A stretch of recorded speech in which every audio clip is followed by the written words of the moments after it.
चलिए आज एक ऐसी रात की कहानी में चलते हैं जिसे कोई चाहकर भी नहीं बुला सकता।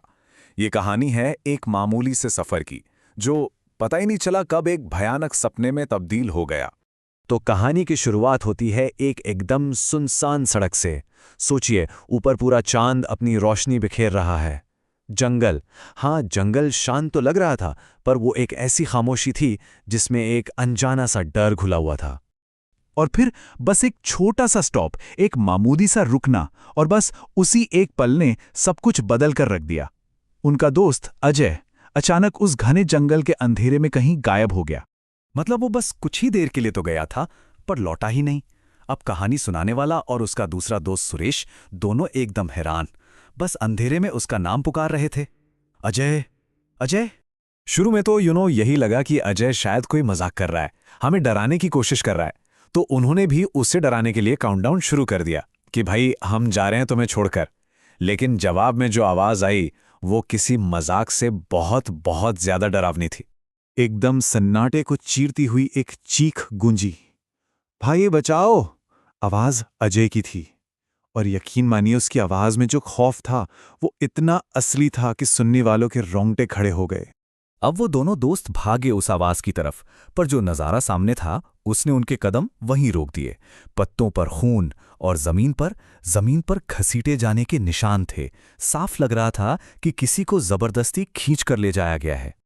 और ये निशान उन्हें कहीं और नहीं बल्कि जंगल के बीचों बीच बनी एक पुरानी 2 मंजिला लकड़ी की कोठी तक ले गए। वो कोठी एकदम वीरान, टूटी फूटी। उसे देखकर ही एक अजीब सी, अशुभ सी फीलिंग आ रही थी। अब यहां दोनों दोस्तों में बहस छिड़ गई। कहानी सुनाने वाले का दिमाग कह रहा था कि शायद कोई साइको किलर है और हमें अपने दोस्त को बचाना चाहिए। लेकिन सुरेश का डर उस पर हावी हो चुका था। उसे पूरा यकीन था कि ये सब किसी डायन का काम है और उन्हें अपनी जान बचाकर भागना चाहिए। खैर, जैसे तैसे हिम्मत जुटाकर उन्होंने उस कोठी के अंदर कदम रखा, और अंदर घुसते ही चमगादड़ों का एक झुंड बाहर निकला। हवा में धूल ही धूल, हर तरफ मकड़ी के जाले। ऐसा माहौल था कि किसी की भी रूह कांप जाए। उनका डर अब धीरे धीरे यकीन में बदल रहा था, और यह यकीन तब और पक्का हो गया जब उन्होंने देखा कि दूसरी मंजिल की सीढ़ियों से ताजा खून टपक रहा है, बूंद बूंद करके। अब ये बात साफ हो चुकी थी, अजय किसी बहुत बड़ी, बहुत भयानक मुसीबत में था। और फिर वो ऊपर गए। दूसरी मंजिल पर जो मंजर था वो किसी के भी सबसे बुरे सपने से भी ज्यादा खौफनाक था। छत से अजय की लाश लटक रही थी, लेकिन उसका सिर गायब था। अभी वो इस खौफनाक सच को समझ ही रहे थे, उसे हजम करने की कोशिश ही कर रहे थे कि उन्हें फिर से अजय की आवाज सुनाई दी, और ये आवाज उन्हें उस डर की असली जड़ तक ले जाने वाली थी।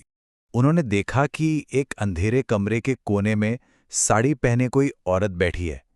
उसकी पीठ उनकी तरफ थी, पर जो बात सबसे ज्यादा अजीब और डरावनी थी वो ये थी कि वो रो तो रही थी, पर आवाज अजय की थी।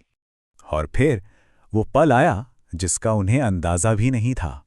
वो औरत धीरे से उनकी तरफ पलटी, और जैसे ही वो पलटी उनके होश उड़ गए। उसकी गर्दन पर सिर था ही नहीं, और उसके हाथों में अजय का कटा हुआ सिर था।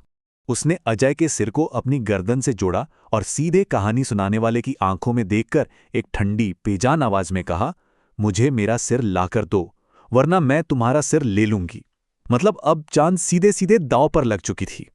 और अपनी ताकत का सबूत देने के लिए उस सर कटी औरत ने सुरेश को हिप्नोटाइज कर लिया, उसे सम्मोहित कर लिया।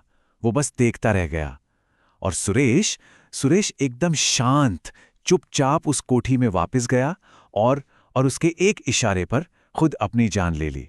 अब सोचिए, वो वहां बिल्कुल अकेला फंस गया था।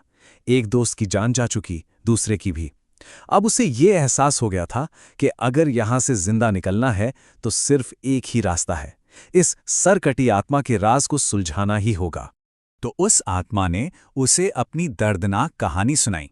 बताया कि कैसे कुछ लोगों ने उसके पति को मार डाला और फिर उसकी भी हत्या करके उसका सिर काट दिया।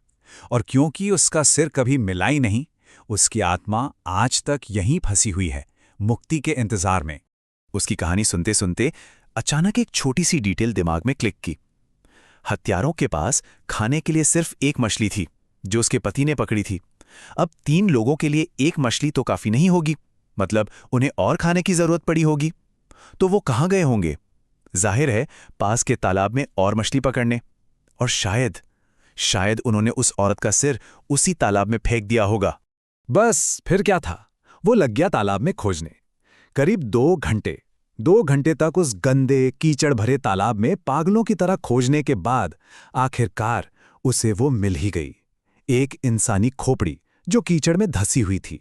उसने उस बरगद के पेड़ के नीचे से उस औरत के बाकी अवशेषों को खोदा और उस खोपड़ी के साथ दोनों का पूरे विधि विधान से अंतिम संस्कार कर दिया।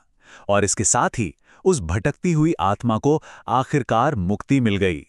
कहानी का अंत वो ये कहकर करता है कि उस एक रात ने उसे इतना ज्यादा डरा दिया, उस पर इतना गहरा असर डाला कि उसने कसम खा ली कि वो अपनी पूरी जिंदगी में दोबारा कभी उस खौफनाक जंगल की तरफ मुड़कर भी नहीं देखेगा। और ये कहानी हमें एक बहुत ही खौफनाक सवाल के साथ छोड़ जाती है। सोचिए, अगर उस वक्त उसका दिमाग काम ना करता, अगर वो उस सिर को ढूंढ नहीं पाता, तो उसका अंजाम क्या होता? ये सवाल सच में रोंगटे खड़े कर देता है।